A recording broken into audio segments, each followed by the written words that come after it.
Apa dosanya? Oh, dosa saya banyak. Judi pernah, berzina pernah, bahkan pernah membunuh. Ini kan kalau jabatan politik rajam ini kudunya. Tapi karena dia bukan orang yang punya jabatan, dia itu penasehat agama, bahasanya begitu. Dia cuma bilang satu, Ibnu Mas'ud bilang, benar mau tobat, benar. Bilang gini, hal tu'ahiduni ala tarkil kadhib. Janji ya, janji apa ya Imam? Janji kalau ketemu saya kagak boleh bohong gitu. Janji kalau ketemu saya jangan pernah bohong gitu. Dan orang ini memang diminta oleh Ibnu Mas'ud tuh sering sowan datang ibadah begitu. Udah minta itu doang, dosanya banyak. Bahkan dalam riwayat orang ini kebingungan, dosa saya banyak banget, zina, menjudi, macam-macam. Tapi diminta cuma satu, jangan bohong ya, kata dia gitu. Akhirnya keluar nih si tukang maksiat ini, sampai pada waktu keadaan ingin berbuat maksiat, dia pengen berbuat maksiat, muncul semangatnya lagi tuh, muncul keinginannya lagi nih. Dia mikir, nanti kalau begini ini kan maksiat. Kalau nanti ketemu Imam Ibnu Mas'ud ditanya, lah saya kan udah janji nggak boleh bohong. Kalau saya maksiat dia bakal nggak lagi maksiat. Akhirnya ditinggal maksiat. Muncul keinginan lagi. Itu kan memang beratnya tobat tuh kan pasca itu kan ya. Sebab teman-teman kita itu kan masih pada WhatsApp kita gitu. Main yuk gitu. Padahal tobat, main yuk gitu. Lu mah kagak usah bayar, gue yang bayarin. Nah itu tuh biasa begitu. Lu kagak usah bayar, gue aja yang bayarin. Ini kan berat ini. Dia mikir, kalau nanti ngelakuin ini ketemu Ibnu Mas'ud ditanya, saya nggak bohong-bohong. Saya udah janji nggak boleh bohong. Begitu. Akhirnya karena terus begitu keadaannya, nggak maksiat karena takut ditanya, nggak mau maksiat karena bingung nanti jawab apa, begitu terus akhirnya orang ini benar-benar jadi orang soleh. Hilang semua kemaksiatan, satu intinya yaitu meninggalkan dusta. Sebab memang betul kan kalau orang berdusta sekali aja dia tuh bakal dusta terus gitu. Dia bakal dusta terus. Satu dusta dia bilang, maka nanti kedua dia bakal dusta sebab harus nutupin dusta yang pertama. Nanti yang ketiga kesempatan ada dia bohong lagi sebab untuk menutupi kebohongan satu, kebohongan dua. Nanti kebohongan keempat lagi dia bakal kerjain untuk menutupi bohong satu, dua, tiga, kan begitu. Terus hidupnya begitu. Yang dikatakan oleh Nabi benar tuh. Iyyakum wal kadzib fa innal kadziba yahdi ilan nar. Jauhi itu dusta, sebab dusta itu menyengsarakan, membawa kamu ke dalam neraka. Orang tuh tidak dikatakan dusta kecuali dia akan dusta terus-terusan sampai akhirnya Allah menjebloskan dia ke dalam neraka karena dustanya. Memang betul. Jadi sekali bisa terus bakal dusta terus-terusan gitu. Sampai akhirnya orang kagak ada yang percaya lagi tuh media. Pokoknya kalau dia ngomong A pasti B kayak gitu. Sebab orang udah tahu nih. Kalau dia ngomong A pasti dia ngomong pasti hasilnya B. Ini kalau dia bilang garam manis, kalau dia bilang garam asin, gue kagak percaya tuh. Gitu. Garam manis pokoknya gitu. Pokoknya semua yang dia bilang pasti kebalikannya. Gitu. Jadi orang tuh bakal terus begitu dusta. Itu yang pertama. Nah puasa ini bikin kita jadi orang yang istilahnya Allah yang ngawasin kita, maka jangan ada sedikit pun dusta. Allah yang ngawasin kita. Nah lama-lama kalau begini kita jadi orang bertakwa. Nah yang kedua ini yang juga penting, puasa itu sejatinya juga menanamkan kita tuh nilai keikhlasan. Ikhlas itu kata ulama adalah tatluba li amalika syahidan ghairullah. Tidak menuntut siapapun untuk jadi saksi atas ibadah kecuali Allah. Itu namanya ikhlas. Kamu tidak menuntut siapapun untuk jadi saksi atas ibadahmu kecuali Allah. Jadi semua ibadah yang kita kerjain tuh kita kagak peduli diomongin apa sama orang, dipuji apa dihina, nggak peduli. Yang penting kita ibadah sama Allah. Dan di samping Allah kagak ada lagi yang lain. Nggak ada di samping Allah fulan fulan fulan fulan, nggak ada. Cuman Allah dong, tuh namanya ikhlas. Nah puasa itu begitu tuh. Yang bikin kita tidak ikhlas kan karena ibadah ini bisa kita pamerin. Sholat bisa gak kita pamerin sholat kita? Bisa, orang sholat ada bacaan kan ya. Itu Fatihah yang biasanya 2 detik dia baca jadi 2 menit itu. Bismillahirrahmanirrahim. Alhamdulillahi Rabbil Alamin. Kan ya, dipamerin itu bisa tuh. Gerakannya juga dipamerin bisa. Sedekah, oh sedekah apalagi pamer. Emang tempatnya pamer itu. Apalagi kemarin zaman pilek tuh kan ya. Pilak tuh. Itu caleg-caleg kan begitu. Waya-waya dia ngasih beras, waya-waya dia ngasih sepeda. Wah macam-macam itu. Gampang sebab ibadahnya ada yang bisa kita kelihatan, bisa kita pamer. Haji juga sama kan bisa, kita mana-mana pakai peci haji. Kalau niatnya pamer kan bisa kan ya. Makanya ibadah puasa nggak dibikin begitu. Apa yang kita pamerin dari ibadah puasa coba? Ada gak suara orang puasa apa beda sama yang kagak puasa? Enggak. Baju orang yang puasa sama kagak puasa beda gak? Nggak ada bedanya, sama aja. Jadi kagak ada yang bisa kita pamerin dari ibadah puasa. Makanya orang juga susah nih menilai puasa itu baik atau tidak. Nggak ada ukurannya. Kalau sholat tuh bisa, walaupun sih kagak bener juga, nggak 100%. Kita bilang, Ustadz Fulan enak sholatnya, khusyuk. Aneh kalau sholat di belakang Ustadz Fulan tuh demen gitu. Bacaannya bagus, gerakannya nggak buru-buru. Enak gitu. Zakat juga sama kan ya. Haji Fulan tuh dermawan, hebat dia. Kemarin dia nyumbang sekian juta, puluhan buat ke masjid anak yatim. Tapi nggak minta diumumin, hebat. Nggak kayak teman kita tuh. Masa sedekah 20.000 minta diumumin, gitu. Minta doain masuk surga lagi. Gitu. Boleh nggak doain masuk surga 20.000? Boleh, nggak apa-apa. Tapi orang bisa nilai sebab wujudnya ada. Haji kan juga kelihatan. Oh Haji Fulan ini mabrur. Soalnya sejak pulang haji makin sering ke masjid. Jamaahnya rutin, sedekahnya rajin. Kan bisa nilai. Tapi puasa nggak ada yang bisa kita pamerin. Karena nggak ada yang dipamerin, bisa gak kita nilai puasa orang? Ada, ukurannya ada gak? Nggak ada. Teman kita puasanya hebat. Kenapa? Sepanjang hari gua lihat dia ngeludah mulu. Itu ludah kan bukan ukuran kan ya? Nggak ada ukurannya. Maka karena tidak bisa diukur, jangan ngarep apa-apa dari manusia. Jadi Allah mau bilang tuh nih ibadah puasa kerjain. Abis puasa ngarepnya ke aneh aja begitu. Makanya dalam hadis qudsi coba lihat. Ibadah sholat tuh Allah kasih iming-iming pahala. Apa? Orang yang sholat 5 waktu seperti dia punya telaga di depan rumah kan ya. Bulak-balik tuh sepanjang hari 5 kali. Orang yang mandi di telaga 5 kali sehari, apa ia masih punya kotoran? Berarti 5 sholat waktu tuh menghapus dosa. Bahkan kalau sholatnya di Masjid Nabawi nilainya 1000 kali lipat. Di Masjidil Haram 100.000 kali lipat. Ada iming-imingnya. Jadi kita tuh ngeluarin duit 28 juta, 33 juta biar bisa sholat di Nabawi. Itu bisa, mau kita sebab ada nih pikiran kita. Nih sholat gue nilainya 100.000 kali lipat. Begitu. Dan itu juga kenapa Imam Masjidil Haram, Imam Masjid Nabawi suaranya enak-enak. Gitu. Tahu gak kenapa? Karena makmumnya bayar semua ke situ tuh.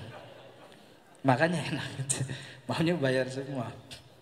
Kan ya, orang ngeluarin duit gede itu dia punya pikiran.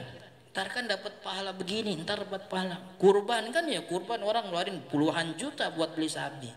Ada iming-imingnya, ada iming-iming pahala. Zakat 10 kali lipat, bahkan dikatakan sampai 700 kali lipat tidak terhingga.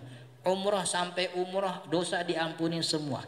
Semua ibadah di dalam syariat hampir semuanya ada iming-iming pahala. Tapi puasa gak ada. Puasa Allah bilang cuman hadis kursi gini, as-saumu li wa ana ajzi'u bihi, kan gitu. Puasa itu untukku, aku yang langsung ganjar pahalanya. Berapa? Nggak pernah diketahui berapa pahalanya. Pokoknya puasa itu untuk saya, untuk Allah, Allah yang langsung ganjar pahalanya. Begitu. Maka kalau tidak ada iming-iming, nih pikiran kita nih, coba bayangin. Ibu bapak nahan lapar dari subuh sampai maghrib, pahalanya apa? Kagak tahu. Mau begitu? Nggak tahu dapat pahala apa, mau begitu? Cuman kan kita yakin Allah tidak pernah menyia-nyiakan amal hambanya. Kalau kita jalanin ini dengan hati yang ikhlas, dengan ilmu yang benar, niscaya Allah. Dan alhamdulillah kita ini punya syariat yang kagak cuman ngelihat hasil doang. Proses yang kita kerjain tuh dari mulai bangun sahurnya bagaimana, begitu. Dari mulai nahan laparnya gimana. Kan santri-santri yang puasa di pesantren itu kan puasanya nggak seberat orang-orang Jakarta yang di kota kayak kita nih, yang pagi-pagi kita udah ngeliat perempuan cuma pakai tank top doang begitu kan ya. Apalagi kalau di daerah pinggir-pinggir beres mandi cuma pakai anduk dong udah keluar rumah dia begitu. Santri nggak pernah ngeliat begitu di pesantren. Jadi beratnya ibadah kita begitu, itu menjadikan nilai pahala puasa kita lebih besar dibanding santri-santri itu. Orang desa itu orang yang dinas kerjanya sampai jam 4 sore. Beres jam 4 dia masih bisa pulang ke rumah, ngasih empan ayamnya, ngasih makan ternaknya, habis itu rapi-rapi datang sholat ke masjid maghrib tepat waktu berjamaah. Orang kota Jakarta bisa gak begitu tuh? Kan ya? Keluar jam 3:30, bener sih keluar jam 3:30, cuman parkir di tengah jalannya 2 jam, lama itu. Apalagi tol apa namanya, apalagi sekarang lagi rame nih PAM bikin gali mana-mana gali itu kan ya. Coba ini artinya nyampenya orang muslim Jakarta tepat waktu maghrib berjamaah itu pahalanya kagak sama dibanding orang desa yang sama-sama pekerja bisa sholat berbeda itu. Orang Cipanas bisa tahajud, pahalanya beda sama orang Jakarta. Orang Jakarta bisa tahajud dia pakai water heater gitu, nggak usah kedinginan. Tapi orang Cipanas coba tuh di desa-desa, kan ya dinginnya naudzubillah kan begitu. Maka itu juga tuh artinya kalau kita ngarep sama orang, emang mau dapat pahala apa dari orang? Ibadah puasa dibikin kagak kelihatan, nggak ada wujud supaya nggak usah ngarep sama orang. Cukup berharap hanya kepada Allah, Allah saja. Yang udah-udah kan kalau ngarep sama orang akhirnya kecewa. Ini nih kita nih kalau kita posting nih ibadah kita nih, kita taruh di media sosial, apa namanya, biar dilihat orang misalnya begitu. Lalu orang muji, itu pujian jadi apa coba? Jadi apa? Kagak jadi apa-apa kan ya? Kagak bikin kita jadi bypass masuk surga kan kagak gitu. Seandainya kita tidak terlihat beribadah, jadi ibadah kita tuh diem-diem aja, ya ibadah gua ya ibadah gua, nggak kelihatan kita ibadah, sedekah kagak kelihatan, lalu dihina sama orang, jadi orang kok pelit banget, nggak pernah kelihatan sedekah. Hinaannya jadi apa coba? Nggak jadi apa-apa, hinaannya udah. Pujian kagak bikin masuk surga, hinaan kagak bikin masuk neraka. Kalau dipuji kagak bikin masuk surga, dihina nggak bikin masuk neraka. Ngapain capek-capek dipuji orang? Nyari begitu supaya dipuji gitu, ngarep sampai ngelakuin sesuatu biar kagak dihina orang, ngapain? Jadi puasa ngajarin kita tujuan kita Allah aja. Ini pahalanya kagak kelihatan, yang tahu nih pahala Allah doang. Maka tujuan kita udah buat Allah aja. Allah tidak pernah menyia-nyiakan amal hambanya. Bawa nih pikiran begini keluar Ramadan. Di luar Ramadan pokoknya semua yang Allah perintah gue kerjain. Orang suka kagak suka gue kerjain, Allah yang wajibin. Tapi kalau kata Allah haram, haram gue tinggalin. Suka kagak suka orang-orang kagak peduli. Allah bilang haram, gue kagak bakal ngerjain. Orang yang di dalam hatinya ada Allah, hidupnya punya tujuan. Tujuannya tuh Allah ridho apa kagak mau gue. Pokoknya nyari yang ridho-ridho. Tapi kalau kagak punya Allah, hidupnya tuh kagak punya tujuan. Jadi ngikutin yang lagi rame aja.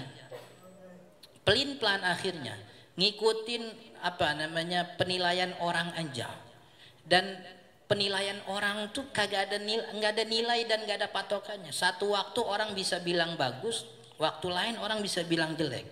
Satu tempat dibilang bagus, satu tempat dibilang jelek. Jadi kalau kita hidup terus ngikutin tren doang begitu, kita nggak ngelihat ada aturan Allah, pokoknya lagi tren. Contoh nih, dulu kenal gak sama artis namanya Marshanda? Kenal apa kagak? Ini jangan cuma saya doang nih, kagak enak saya ngomongin nih. Kenal kan begitu? Awal kali tahu dulu tahun berapa tuh? Belum ada Instagram, belum ada Twitter, udah ada apa belum?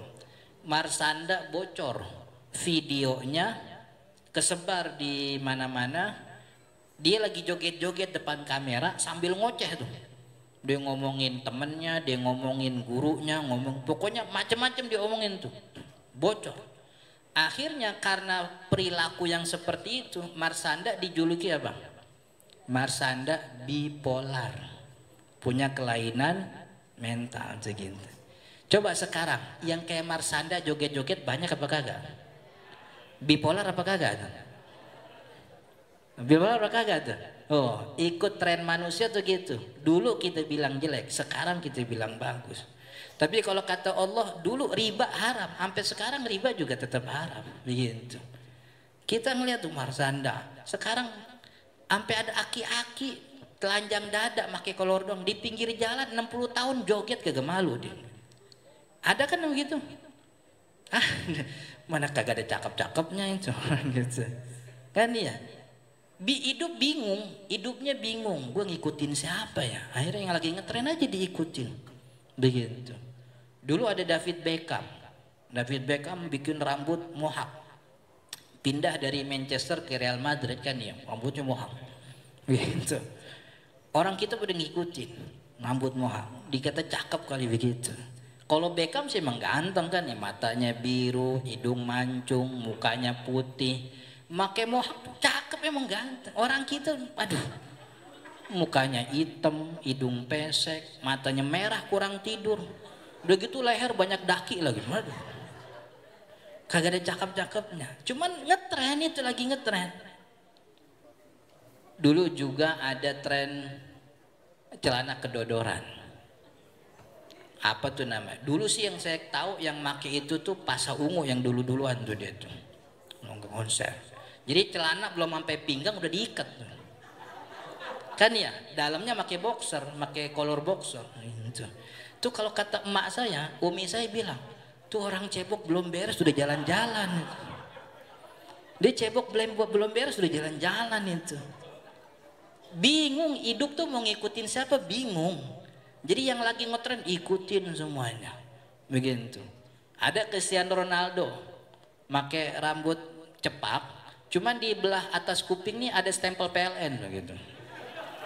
Kan ya, pada ngikutin anak-anak. Yang anehnya ada orang tua yang demen anaknya ngikut-ngikut tren. Jadi orang tuanya tuh dukung begitu, nggak ada filter begitu. Ini bukan kebebasan, ini akhirnya malah bikin anak itu jadi kedemenan sama pujian orang. Tahu kebangetan demen dipuji begitu. Jadi nyari-nyari apa yang dipuji, nyari-nyari apa gitu. Enggak, tujuan kita Allah aja. Kata Allah haram, haram. Dulu lagi ada apa namanya, orang naik mobil. Pintunya dibuka. Dibuka, dia joget depan pintu. Tahu kan ada tuh tren gitu tuh. Bini saya ngelihat tuh, orang PA kata dia begitu. Masa lagi jalan mobil dia keluar joget-joget, kan PA itu namanya. Iya sih benar. Yang enak tuh ketabrak habis itu tuh kan. Orang pada ngikutin semuanya. Gitu. Hidupnya bingung. Itu yang disebut sama Nabi Muhammad la tattabi'anna sunana man kana qablakum shibran bi shibrin wa dhira'an bi dhira'in. Kamu nih kata Nabi, nanti satu masa akan datang satu kaum, kamu nih umatku, umat muslim, yang kerjanya tuh ngikutin orang-orang jahiliyah, orang-orang yang kagak punya iman. Shibran bi shibrin, sejengkal-sejengkal. Rambutnya dulu ngikutin.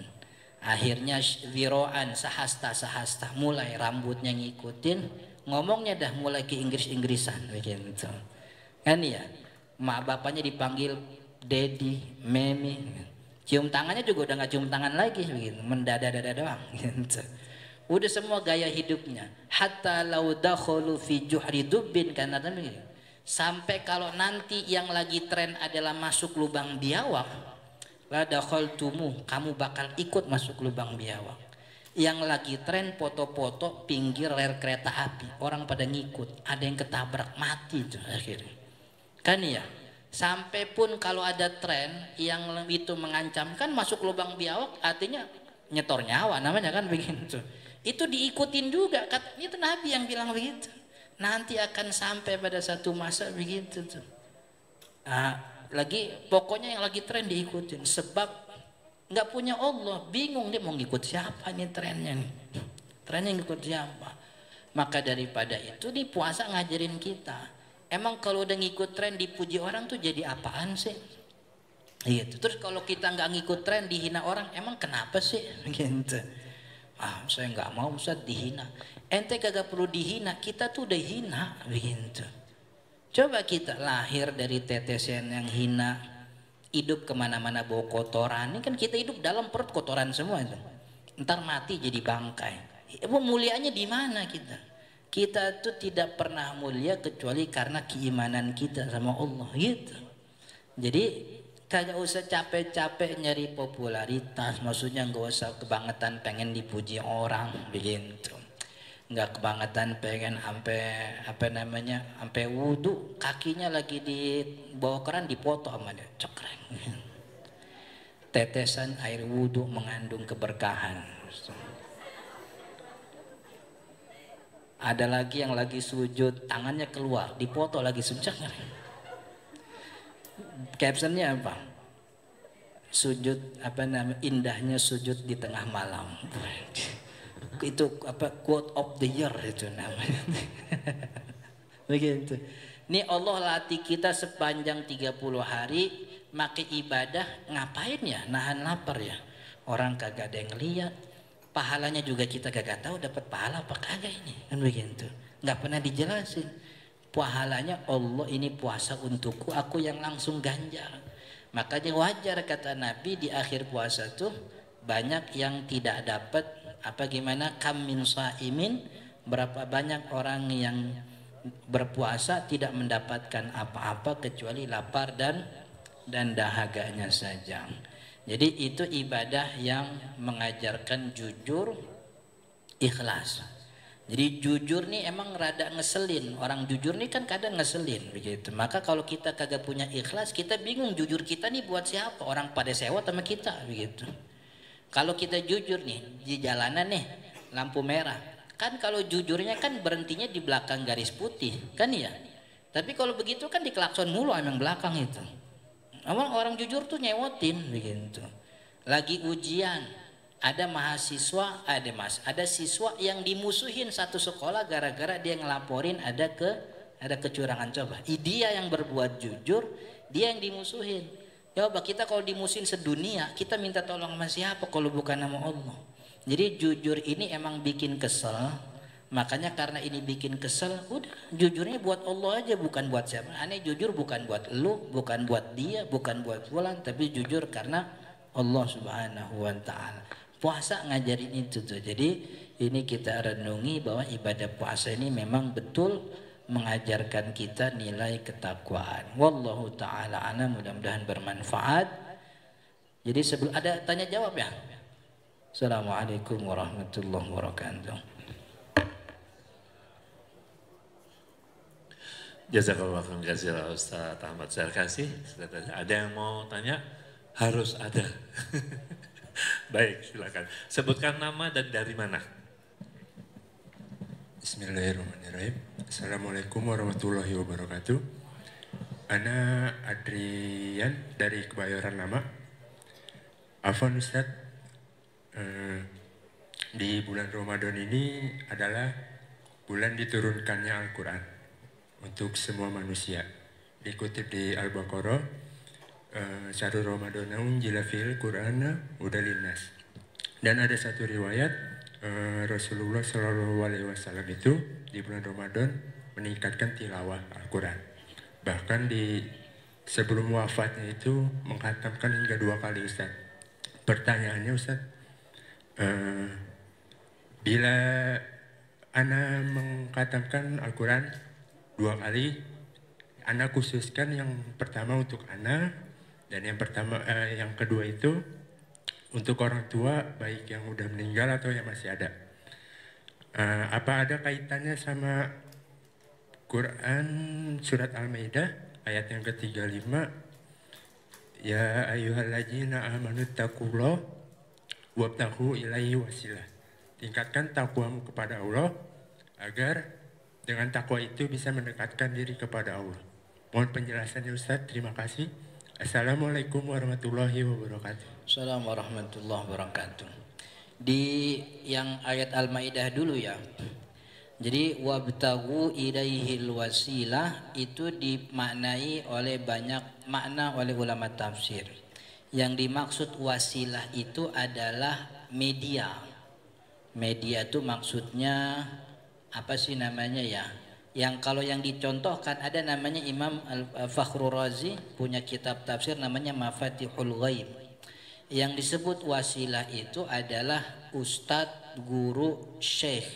Jadi ketika orang ingin mendekatkan diri kepada Allah, dia tidak mungkin mendekatkan diri sendiri tanpa ada bimbingan wasilah. Itu namanya wasilah. Wasilah siapa? Syekh, guru, dan seterusnya. Jadi yang dimaksud wabtagu ilaihil wasilah, kalau kita artiin wasilah adalah perantara, maka wajib dalam beragama untuk punya pembimbing begitu. Ya macam-macam dah nyebutnya. Ada yang nyebutnya guru, ada yang nyebutnya mursyid, ada yang nyebutnya kiai dan sebagainya. Sebab kalau tidak ada seperti itu, memang betul juga karena Al-Quran dan hadis Nabi ini kan apa namanya, ibaratnya tuh barang mentah. Dia tidak bisa menghasilkan hukum dan kesimpulan kecuali setelah diolah, yang kita sebut dengan istilah istinbat. Istinbat hukum itu dimiliki oleh orang-orang yang diberi cahaya oleh Allah, ilmu maksudnya. Dan ilmu itu kan tidak semua orang punya. Jadi khawatir kalau dia langsung kepada Al-Quran, kepada hadis Nabi tanpa ada wasilah, khawatir akan menyesatkan, melahirkan pemahaman yang keliru. Yang terakhir saya dengar ada orang yang mengharamkan makan daging ayam. Sebab ayam itu punya cakar. Karena di dalam hadis kan ada tuh hewan yang diharamkan salah satunya punya cakar. Benar apa enggak? Ayam bukan cuma punya cakar, dia juga punya ceker tuh. Kan ya? Jadi haramnya 2 kali tuh. Tapi kan enggak begitu. Jadi makna pertama wasilah itu adalah perantara.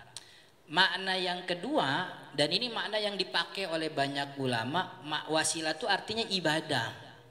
Jadi dekatilah Allah dengan ibadah, maksudnya begitu. Jadi semua ibadah kita nih, baca Quran, puasa, sedekah, zakat, wirid, i'tikaf dan sebagainya, itu semuanya wasilah. Jadi ayat ini secara gamblang ingin menyampaikan ibadahlah kepada Allah dengan memperbanyak variasi ibadahnya. Jadi wasilahnya dibanyakin. Jadi bukan cuman i'tikaf, bukan cuman sholat, tapi dibanyakin. Sedekah, tersenyum, apalagi nolongin orang itu kan bagian daripada wasilah. Ada imam namanya Imam Ibnul Arabi, punya kitab Ahkamul Quran. Ibnul Arabi dia punya makna yang ketiga. Wasilah yang dimaksud di dalam surat Al-Maidah itu adalah perantara dalam doa. Jadi kita doa pakai tawasul, wasilah. Dan ini dicontohkan oleh Nabi SAW ketika bukan Nabi yang nyontohin, tapi Nabi cerita di zaman dulu ada 3 orang yang terpenjara di dalam gua, begitu kan ya. Tidak ada secara manusiawi, tidak ada yang bisa menyelamatkan. Cuman orang ini berdoa, tapi doanya pakai wasilah. Wahai Allah, kalau waktu itu salah satunya saya tidak pernah makan makanan saya sebelum orang tua saya makan. Kalau itu adalah ibadahku kepadamu, tolonglah aku. Akhirnya pintu gua kebuka, geser, kan ya. Jadi makna yang ketiga ini makna yang nggak banyak, maksudnya hanya beberapa ulama. Tapi salah satu makna wasilah itu. Jadi kita doa kepada Allah dengan tawasul. Tapi tawasul dalam berdoa itu kan hanya dibatasi pertama Asmaul Husna. Kemudian Asmaul Husna Allahumma, jadi sebelum doa kita menyebut nama-nama ya Allah, ya Karim, ya Rahman. Sebagaimana doa Nabi kalau habis sholat Jumat, ya Ghaniyu ya Hamid, ya Mughniyu ya Mu'id, wa ya Rahimu ya Wadud, aghnini bihadadik. Itu diawali dengan Asmaul Husna. Atau yang kedua wasilah dengan amal soleh, sebagaimana 3 orang tadi yang diguang. Ya Allah, dengan puasaku ini aku mohon kepadamu, ya Allah dengan sedekahku ini aku mohon kepadamu. Atau yang ketiga wasilah kepada orang soleh. Jadi kita datang kepada orang-orang yang kita anggap soleh, ustadz, guru, pak kiai, doain saya, gitu. Doain itu juga sebagai wasilah. Ini 3 wasilah yang seluruh ulama sepakat. Seluruh ulama sepakat. Nah, satu wasilah yang tidak disepakati adalah wasilah doa melalui perantara atau wasilahnya orang yang sudah wafat. Jadi kita doa kepada Allahumma ya Allah dengan keberkahan Ustadz Fulan almarhum yang udah wafat, itu kan wasilah dengan orang yang wafat. Itu diperdebatkan. Tapi makna wasilah dalam ayat itu 3 tadi. Pertama dia guru, yang kedua variasi ibadah, yang ketiga wasilah doa gitu. Jadi kalau dimaksud apakah bacaan Quran untuk orang tua itu jadi wasilah? Iya. Jadi wasilah buat kita juga jadi wasilah buat orang tua kita. Dan kalau anak kandung, jadi setiap kita nih orang tua kita tuh secara otomatis mendapatkan pahala ibadah kita. Itu yang dipahami oleh sebahagian banyak ulama daripada surat Fatir ayat 21. Walladzina amanu wattaba'athum dzurriyyatuhum biiman alhaqna bihim dzurriyyatahum. Orang-orang yang beriman kemudian diikuti oleh keturunannya, alhaqna bihim, kita sampaikan apa yang dilakukan oleh keturunannya kepada mereka. Karena iman kita ini iman bawaan, yang bawa orang tua kita, maka ibadah yang kita kerjakan itu otomatis nyampe. Jadi solihnya kita ini insya Allah bermanfaat untuk orang tua kita. Artinya kagak makin niat begitu, kita baca Quran aja, nggak makin niat ya Allah bacaan Quran saya buat ibu, nggak begitu, itu otomatis sudah nyampe begitu. Ya tapi kalau diniatin ya lebih bagus lagi. Ya Allah baca Quran saya ini untuk ibu saya almarhumah, untuk abang saya almarhum Fulan bin Fulan gitu.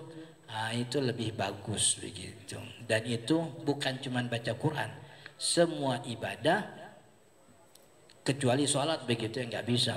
Itu boleh orang seperti itu. Sedekahnya, puasanya, bahkan hajinya begitu. Tentu untuk haji yang kedua, kalau umroh dan haji yang kedua. Kalau umroh pertama kan untuk kita sendiri, haji pertama untuk kita sendiri. Gitu. Oke. Ada lagi? Banyak banget nih, apa jam berapa nih?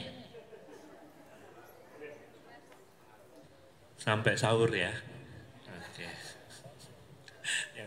Ahwat dulu, Ahwat. Yang mana tadi depan tadi?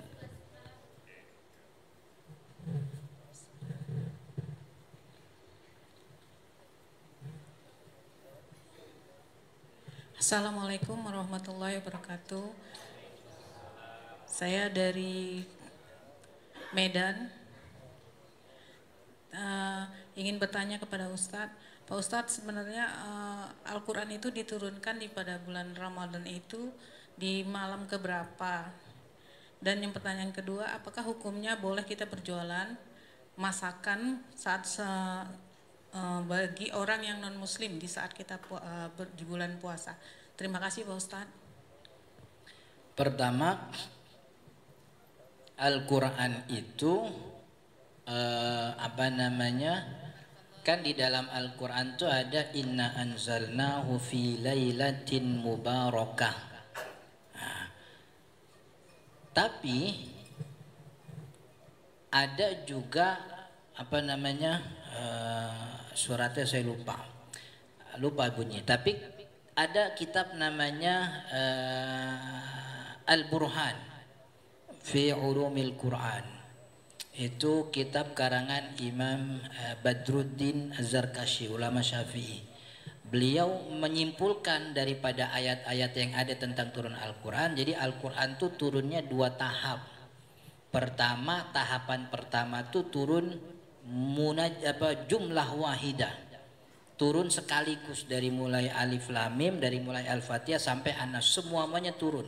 Dari Allah Subhanahu wa taala turun ke Baitul Izzah namanya, langit dunia. Lalu yang kedua tahap kedua itu turun berangsur-angsur, yang mulainya surat Iqra, Al-Alaq sampai akhirnya surat Al-Maidah itu. Kata sebagian ulama gimana ayatnya? Inna dina indallahil Islam, kan begitu. Jadi turunnya pertama sekaligus, yang kedua dari langit dunia melalui malaikat Jibril kepada Nabi Muhammad tuh berangsur-angsur sampai 23 tahun. Kan ya. Nah, yang pertama turun sekaligus tuh disepakati itu adalah malam Lailatul Qadar. Itu yang disebut Lailah Mubarakah. Yang pada itu tidak diketahui malamnya itu malam keberapa. Tapi kalau tahap yang kedua, yang malaikat Jibril datang kepada Nabi ketika beliau beruzlah di mana? Di Gua Hira itu, ini juga jadi perdebatan. Ada yang bilang tanggal 17 Ramadan. Ini ada kitab namanya Al-Bidayah wa Nihayatu, Imam Ibnu Katsir bilangnya di situ 17. Ada yang bilang juga tanggal 21 Ramadan. 21 Ramadan ini siapa? Ar-Rahiqul Makhtum, Sofiur Rahman Al-Mubarak Kafuri bilang 21. Jadi ini yang dipandang oleh kebanyakan ulama turun 2 kali. Jadi ayat yang tahap pertama semuanya sekaligus itu malam Lailatul Qadar. Yang kedua turun berangsur-angsur yang diawali dengan surat Al-Alaq 5 ayat itu, Iqra itu ada yang bilang 17 Ramadan. Ini yang dipakai oleh kebanyakan orang Indonesia. Ada yang bilang juga tanggal 21 Ramadan. Tapi semua sepakat itu bulan Ramadan. Cuma memang tanggalnya diperdebatkan begitu. Oke? Kemudian yang kedua soal apa tadi? Iya, nggak ada masalah. Saya tidak melihat ada masalah. Iya, saya tidak melihat ada pelanggaran syariat yang dilakukan ketika orang berjualan makanan untuk orang-orang non-muslim. Bahkan untuk muslim pun boleh kalau memang diketahui dia adalah orang yang boleh tidak puasa. Kayak ibu hamil, ibu menyusui, musafir, begitu. Yang kagak boleh kan orang itu wajib puasa, masih kita layanin. Nah, itu namanya muawanah, tolong menolong dalam kemaksiatan. Nah, itu yang kagak boleh gitu. Tapi kalau untuk non muslim atau teman-teman muslim yang memang boleh tidak puasa, nggak ada masalah gitu. Oke? Ada lagi? Baik. Ya. Assalamualaikum warahmatullahi wabarakatuh. Perkenalkan, nama saya Budi Dermawan, asal dari Kota Medan. Saya ingin bertanya kepada... Itu istrinya bukan? Bukan. Oh bukan. Kakak saya. Sama-sama Medan tuh. Iya. Saya kerja di sini, Ustaz. Oh. Alhamdulillah dapat hidayah juga, saya udah bisa kemari, alhamdulillah Ustaz. Alhamdulillah. Nah, jadi saya mau bertanya, sementara kan kalau kita dalam sholat kewajibannya kan memang jadi wajib ya Ustaz ya. Kalaupun kita berpuasa, itu kan ada yang namanya digantikan. Yang puasanya sampai digantikan, katanya namanya kita macam yang tadi ibu menyusui dengan fidyah. Jadi gimana dengan orang-orang yang tidak berpuasa itu, gimana dia hukumannya? Sementara ayat nggak puasa sengaja. Ya maksudnya sementara ayat Al-Quran kan sudah menjelaskan, kalau nggak seleb saya ya ayyuhallazina amanu kutiba alaikumusiyam ya. Jadi gimana dengan hukum, apakah ada hukumnya apa gimana Ustaz? Itu aja yang saya bertanya dari saya. Bila topik endaya. Assalamualaikum warahmatullahi wabarakatuh. Orang yang nggak puasa sengaja begitu ya. Kalau yang kagak puasa sengaja, ini ditanya dulu, ditanya, kenapa kagak puasa? Kalau dia jawab puasa kan kagak wajib, gitu. Jadi dia mengingkari kewajiban puasa. Kalau dia mengingkari kewajiban puasa, dilihat lagi. Jangan-jangan dia baru masuk Islam, gitu. Atau jangan-jangan tinggalnya di hutan, gitu. Jadi kagak ada yang ngajarin. Kalau dia baru masuk Islam, tinggalnya di hutan sendirian kagak ada yang ngajarin, ini dimaafin, nggak apa-apa, tinggal dikasih tahu. Tapi kalau tidak ada uzur itu, dia bilang, puasa kagak wajib. Yang wajib orang Islam kepada agama itu cuman berbuat baik, misalnya begitu. Puasa, jadi mengingkari kewajiban puasa. Orang yang mengingkari kewajiban puasa itu murtad.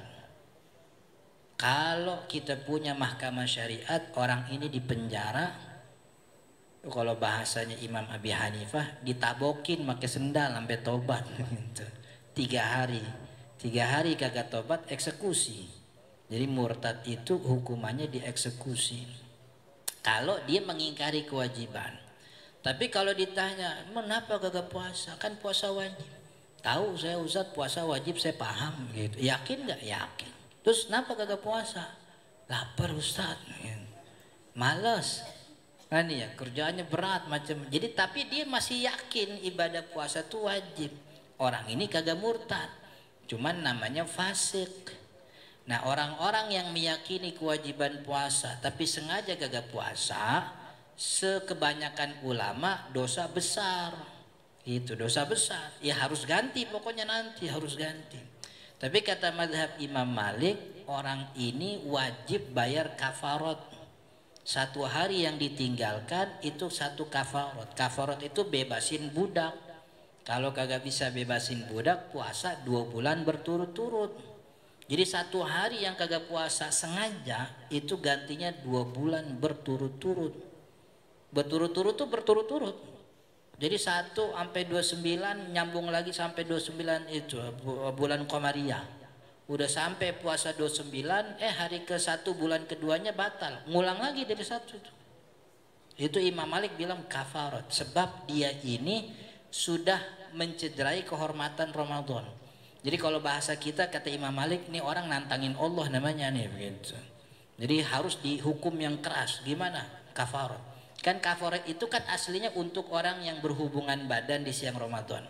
Tapi kata Imam Malik ini juga berlaku untuk yang puasa, yang kagak puasa sengaja begitu. Tapi masih mending, masih punya iman gitu. Ntar di akhirat insya Allah selamat kan punya iman gitu. Tapi kalau dia mengingkari kewajiban murtad udah.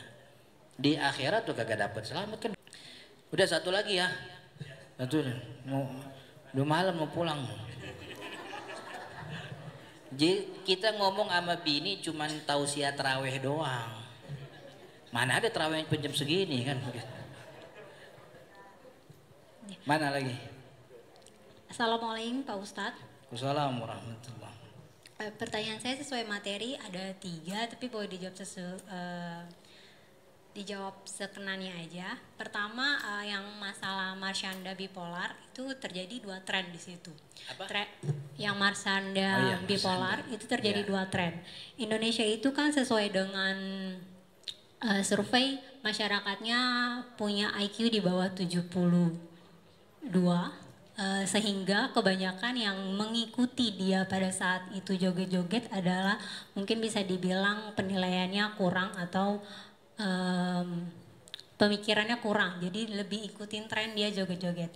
Tapi pada saat itu setelah dengan adanya Marsyanda bicara kalau dia bipolar punya penyakit mental, masyarakat jadi aware dengan kesehatan mental. Sehingga di Indonesia ini yang tadinya tidak aware dengan kesehatan mental jadi banyak yang mengakui itu dan mencoba untuk belajar atau pergi ke psikolog. Sehingga saya bertanya dari tren tersebut mana baiknya dia dapat lebih banyak baiknya atau buruknya. Itu yang pertama. Yang kedua, Marsandanya semua. oh Termasuk masyarakatnya. iya. Karena itu berhubungan dengan sosial media. Yang kedua, membatasi kebebasan bermedia sosial. Ini saya bertanya karena saya bekerja di dunia digital sehingga sosial media itu cukup booming dan di Indonesia itu besar sekali penggunanya. Termasuk ketiga di dunia. Bagaimana kita membatasi kebebasan yang bisa dibilang cukup luas dan lebih banyak buruknya. Itu sudah diakui oleh banyak pakar. Tapi bisa dibilang banyak juga baiknya. Yang ketiga, Pak Ustadz bilang jujur itu seringkali menyakitkan. Bagaimana kalau kejujuran kita itu menyakiti hati orang lain? Apakah kejujuran kita jadinya dosa? Iya. Terima kasih Pak Ustadz. Ini kalau saya jujur ternyakitin nih. Pertama kata Nabi SAW, al-hikmatu dhalatul mu'min. Al-hikmatu dhalatul mu'min. Hikmah itu barang ilangnya orang mukmin. Jadi orang mukmin itu maksudnya kata Nabi Muhammad begini, diminta untuk mencari hikmah dalam setiap fenomena, dalam setiap keadaan gitu, dalam setiap kasus. Adanya kasus Marsanda zaman dulu yaitu tadi orang mukmin tidak ngikutin tren yang buruknya, tapi hikmahnya orang tuh jadi ngerti tentang cukup ngambil hikmah, mencari mendalami tentang ilmu mental itu, tidak perlu ikut-ikutan trennya dalam setiap keadaan begitu. Jadi dalam setiap keadaan. Contoh yang paling sederhana ini saya kan ngaji, kalau ngajar kitab fikih. Kitab fikih itu mulainya bab toharoh. Ada bab namanya bab istinja. Ya, istinja itu apa kalau Indonesianya? Bab cebok begitu. Itu di dalam kitab fikih, wal istinja'u minal bauli wal ghaiti wajibun. Istinja dari buang air kecil, buang air besar itu wajib hukumnya. Yang namanya wajib itu dikerjain berpahala, ditinggalin dosa begitu. Maka kalau kita punya kejadian kayak orang diare itu, diare kan tiap mencret begitu, tiap berapa menit dia ke WC itu. Nah, itu kan kalau kita ngeliat jeleknya doang susah nih hidup, diare kagak beres-beres. Tapi kalau kita ngeliat hikmah, emang diajakin nyari pahala ini. Akhirnya kan kalau dia ke kamar mandi dia cebok lagi gitu. Dia cebok lagi, coba berapa menit dia cebok tuh. Dalam jangka waktu 5 menit mungkin udah 5 kali dicebok tuh gitu. Artinya kan setiap kita tuh memang diminta untuk nyari hikmah setiap keadaan. Baik jelek itu fenomena, baik itu buruk atau juga enak. Pokoknya setiap fenomena yang ada depan mata kita diminta cari hikmahnya apa nih. Kira-kira hikmahnya apa begitu. Kira-kira hikmahnya apa. Ada kejadian udah lama dan ntar dah. Pokoknya begitu dah. Pokoknya memang begitu. Jadi kita tuh setiap ada fenomena yang ada cari hikmahnya itu diminta. Sebab hikmah itu, kebaikan itu adalah dhallah, barang hilang kita yang kita kudu cari. Kemudian yang kedua soal media sosial. Saya juga bingung ya gimana ya, media sosial ini kan kayak apa sih ibaratnya, satu waktu kita butuh kan ya, tapi di sisi buah si malakama itu bahasanya Roma Irama itu. Sekarang udah kagak denger lagi istilah makan. Jadi artinya ya itu tadi. Tapi kan kita itu kan tidak punya kuasa untuk membendung pembaharuan. Pembaharuan itu kan selalu terjadi, datang kebaruan, pembaharuan, teknologi, perkembangan. Yang bisa kita batasi itu diri kita. Jadi kita nggak mungkin nyuruh orang berhenti. nyuruh orang nggak bisa. Tapi yang kita batasi adalah kapasitas diri kita nih. Nah, maka kita tingkatkan diri kita untuk bisa lebih baik dalam bermedia sosial. Mana yang mesti kita post, mana yang kita tahan, mana yang kita share, kita harus punya filternya begitu. Kita harus punya filter. Mudah-mudahan itu menjawab ya. Kemudian yang ketiga, soal apa tadi yang ketiga? Iya. Jadi gini, dosa itu cuman ada pada dua. Dosa, ini semua kita paham. Dosa itu cuman ada dua. Pertama, haram kita kerjain, atau yang kedua, wajib kita tinggalin, itu dosa. Dosa itu cuman ada dua. Yang haram kita kerjain, yang wajib kita tinggalin, itu namanya dosa. Maka kalau bukan dua ini, nggak ada dosa. Yang mubah itu jadi pahala kalau niatnya baik. Makan tuh mubah, tapi kalau niatnya buat nambah energi ibadah jadi pahala. Ngobrol sama teman, sama orang, healing yang katanya orang itu mubah, jalan-jalan. Tapi kalau niatnya buat nyari hikmah, melihat kebesaran Allah jadi pahala. Yang wajib kerjain jadi pahala, sunnah kerjain jadi pahala. Yang haram ditinggalin jadi pahala. Jadi muslim tuh punya kesempatan dosa cuma dua. Haram dikerjain, wajib ditinggalin. Maka kalau karena kan perasaan orang kita juga kagak bisa ngontrol kan ya. Dia sakit apa kagak sakit kan kita kagak tahu kan gitu. Yang kita tahu bahwa ini kewajiban. Saya harus menyampaikan ini. Sebab kalau ditunda-tunda, lama-lama jadi bom waktu. Makin merembet kemana-mana masalah. Sekarang harus dibilangin. Ini artinya dalam kejujurannya kita niatkan dalam rangka menjalankan kewajiban. Insya Allah kita dijaga oleh Allah daripada hati-hati yang dengki kepada kita. Oke? Wallahu ta'ala a'lam, mudah-mudahan bermanfaat. Saya mohon izin untuk pamit. Kita baca surat Al-Fatihah, mudah-mudahan apa yang kita pelajari jadi ilmu yang bermanfaat. Allah sehatkan badan kita, Allah mampukan kita biar lebaran bisa beli baju baru gitu. Iya, kalau keluarganya dua kan seragam kudu dua itu. Apalagi yang punya anak 3, istri 1 5, satu potong 200.000 gitu. Berarti kan harus minimal 1 juta. Satu jenis tuh. Kalau keluarganya bikin 4 hari 4 jenis, 4 kali 4 1 juta 4 juta. Terus saya pikirin dari tadi sore itu. Bini saya minta soal itu, minta baju seragam gitu. Mudah-mudahan Allah bikin mampu kita untuk berlebaran dengan baik. Al-Fatihah. A'udzubillahi minasyaitonir rajim. Bismillahirrahmanirrahim. Alhamdulillahirabbil alamin arrahmanir rahim maliki yaumiddin. Iyyaka na'budu wa iyyaka nasta'in. Ihdinas siratal mustaqim. Siratal ladzina an'amta 'alaihim ghairil maghdubi 'alaihim waladdallin. Amin. اللهم صل على سيدنا محمد وعلى ال سيدنا محمد. اللهم اغفر لنا ذنوبنا ولوالدينا وارحمهم كما ربونا صغارا. اللهم انفعنا بما علمتنا وعلمنا ما ينفعنا وارزقنا علما نافعا وارزقنا فهما صحيحا في الدين يا رب العالمين. اللهم اجعل جمعنا هذا جمعا مرحوما واجعل تفرقنا من بعد هذا تفرقا معصوما. Sallallahu ala sayyidina Muhammadin wa ala alihi wa sahbihi wasallam. Alhamdulillahi rabbil alamin. Assalamualaikum warahmatullahi wabarakatuh. Waalaikumsalam warahmatullahi wabarakatuh. Jazakallahu khairan katsiran Ustaz Sarkasi. Baik, demikian untuk kajian mabit, dan untuk waktu istirahat sudah dimulai dari sekarang. Insya Allah untuk minuman hangat akan terus tersedia sampai menjelang makan sahur.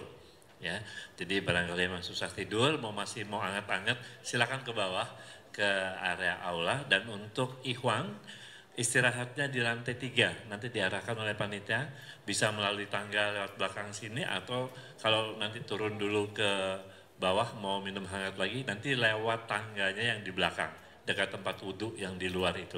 Karena nanti pintu ini akan ditutup, ini areanya akan dipergunakan untuk akhwat. Dan kami ingatkan juga semuanya, baik ikhwan akhwat, untuk menjaga atau menutup aurat dengan sempurna. Karena masjid ini diawasi oleh CCTV. Jadi ada security yang melihat, ya. Tidak nampak di sini, tapi di posnya dia nampak. Semua bagian, hampir semua bagian, kecuali di toilet. Ya, hanya itu saja yang nggak ada CCTV-nya. Ya, jadi mohon tetap menjaga, menutup aurat dengan sempurna, ikhwan dan akhwat. Alarm mohon di set off-kan, nanti pukul 2.30 akan 2:30 akan diingatkan atau dibangunkan. Lampu hanya diredupkan, tidak full, tidak total mati, karena nanti bagi jamaah yang masih ingin mungkin tilawah atau melaksanakan ibadah sunnah lainnya dipersilahkan. Ya, jadi sebagian, tidak semua terang, sebagian akan dimatikan. Tetap ada bagian yang terang, terutama kalau di bawah di sini di mihrab. Yang mau tilawah silakan maju ke depan saja. Ya, nanti sebagian lampu. Kalau yang di lantai 3 kayaknya memang ada karena berbarengan dengan kegiatan lain yang juga, jadi nanti kebijakannya ada di yang mengadakan pesantren kilat. Mau digelapkan atau tetap sebagian juga dinyalakan. Atau kalau yang mau tetap